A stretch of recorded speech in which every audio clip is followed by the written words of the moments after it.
छत्तीसगढ़ का बस्तर, ये नाम सुनते ही अक्सर जहन में घने जंगल, नक्सलवाद की चुनौती और सुरक्षा बलों के संघर्ष की तस्वीरें उभर कर आती हैं। लेकिन आज बस्तर से एक ऐसी तस्वीर सामने आई है जिसने न केवल इस अंचल को बल्कि पूरे देश को गर्व से भर दिया है।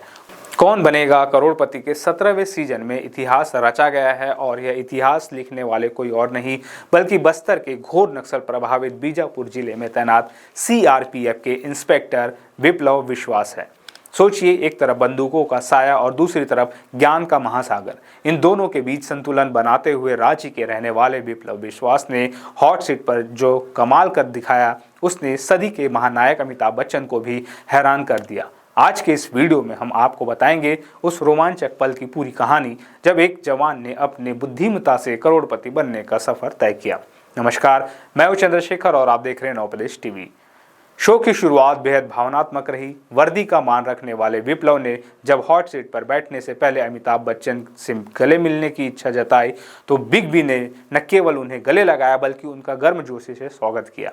विप्लव ने बताया कि कैसे वे और उनके साथी जवान विषम परिस्थितियों में जंगलों के भीतर तैनात रहते हैं। उनकी बातों में अपने साथी जवानों के बलिदान और कर्तव्य निष्ठा का जो भाव था, उसने स्टूडियो में मौजूद हर शख्स की आंखें नम कर दी।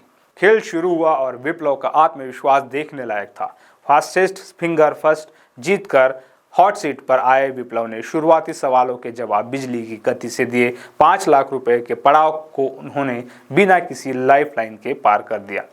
जैसे जैसे खेल आगे बढ़ा, मुश्किलें बढ़ी, लेकिन विप्लव की रणनीति सटीक थी। 12,50,000 के सवाल पर उन्होंने ऑडियंस पोल लिया, 25 लाख पर संकेत सूचक मदद ली और 50 लाख के सवाल पर 50-50 लाइफलाइन का इस्तेमाल किया। और फिर आया वो पल जिसका सबको इंतजार था, 1 करोड़ रुपए का सवाल। अमिताभ बच्चन ने सवाल पढ़ा ही था कि माहौल में सन्नाटा छा गया। सवाल बेहद कठिन था। स्टैच्यू ऑफ लिबर्टी को फ्रांस से अमेरिका ले जाने वाले जहाज का नाम क्या था? आमतौर पर करोड़पति बनने की दहलीज पर खड़े प्रतियोगी घंटों सोचते हैं, पानी पीते हैं, घबराते हैं, लेकिन विप्लव, उन्होंने सवाल पूरा होते ही कहा, सर मैं किसी का समय बर्बाद नहीं करूंगा। उन्होंने तुरंत ऑप्शन डी चुना। जवाब था इज एयर। वीडियो में हम आपको आगे बताएंगे इस जवाब के बाद बच्चन साहब का रिएक्शन कैसा रहा, एक छोटे से ब्रेक के बाद। टीकाकरण सिर्फ एक माँ की नहीं बल्कि पूरे परिवार की जिम्मेदारी है।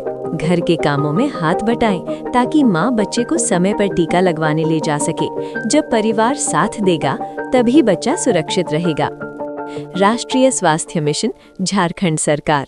इस जवाब के बाद अमिताभ बच्चन अवाक रह गए। उन्होंने विप्लव से पूछा कि क्या वे सुनिश्चित है। विप्लव ने मुस्कुराते न केवल जवाब की पुष्टि की बल्कि यह भी बता दिया कि उस जहाज के स्टीयरमैन का नाम क्या था। यह जानकारी का वो स्तर था जिसने बिग बी को नतमस्तक कर दिया। जैसे ही कंप्यूटर जी ने इस एयर को सही जवाब बताया, पूरा स्टूडियो तालियों की गड़गड़ाहट से गूंज उठा। विप्लव विश्वास KBC 17 के दूसरे करोड़पति बन चुके थे। क्या आपकी महंगी LED टीवी के डिस्प्ले में लाइनिंग आ रही है या आधा डिस्प्ले दिख रहा है? घबराएं नहीं, रायपुर में पहली बार खुशी टेक्नोलॉजी लाए हैं एडवांस्ड लेजर टेक्नोलॉजी और लैब फैसिलिटी। चाहे LED, OLED, प्लाज्मा हो या डिजिटल स्टैंडी, हम सर्विस सेंटर से कम कीमत पर सब रिपेयर करते हैं। 32 से 65 इंच तक ओरिजिनल डिस्प्ले भी उपलब्ध हैं। तो अपनी टीवी को दें नई जान।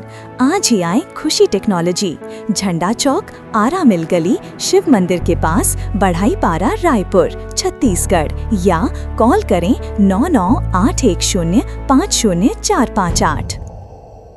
इस जीत का इनाम सिर्फ 1 करोड़ रुपए और एक चमचमाती कार तक सीमित नहीं रहा। विप्लव की विनम्रता और ज्ञान से प्रभावित होकर अमिताभ बच्चन ने उन्हें अपने परिवार के साथ अपने घर डिनर पर आमंत्रित किया। यह एक जवान के लिए बहुत बड़ा सम्मान था। विप्लव की यह जीत सिर्फ एक गेम शो की जीत नहीं है, यह संदेश है कि बस्तर के जंगलों में तैनात हमारे जवान सिर्फ हथियार ही नहीं चलाते बल्कि अपनी बौद्धिक क्षमता से भी दुनिया को चौंकाने का मादा रखते हैं। बीजापुर जैसे संवेदनशील क्षेत्र से निकलकर मुंबई की चकाचौंध के बीच अपनी धाक जमाना आसान नहीं था। विप्लव विश्वास ने साबित कर दिया है कि परिस्थिति चाहे कितनी भी कठिन क्यों न हो, ज्ञान और आत्मविश्वास आपको शिखर तक ले ही जाता है। इस ऐतिहासिक जीत पर आप क्या सोचते हैं? अपने विचार हमें कमेंट बॉक्स में ज़रूर बताएं। इस वीडियो को लाइक करें और हमारे जवानों के सम्मान में इसे शेयर करना ना भूलें। बने रहिए हमारे साथ, मिलते हैं अगले वीडियो में, तब तक के लिए नमस्कार।